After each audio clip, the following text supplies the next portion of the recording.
Hey guys, so just a quick video here on how to open a stubborn jar, which is like really stuck. If you want to get those tasty tomatoes or pickles or whatever you have, and this one just won't come off, and you ask your husband and the result is the same, nobody can open it. There easy way how you can do that. Like the only thing that you need to do to open it easily is to get some air inside the jar itself. And how to do that is the air must go in through the lid. And the easiest way would be to use this. It depends like how big is the sizing of this can opener and how big is the lid itself. But the idea is that you want to hook it underneath and try to just open it a little bit, and you will hear like a whistle of the air going in the jar, and then you will be able to open it super easy.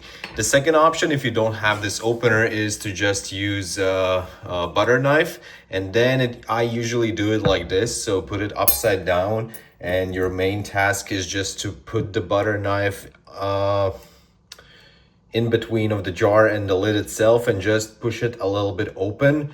Again, you will hear a hiss of air going inside of the jar, and then it should be fairly easy to open it. So enjoy your tomatoes, guys.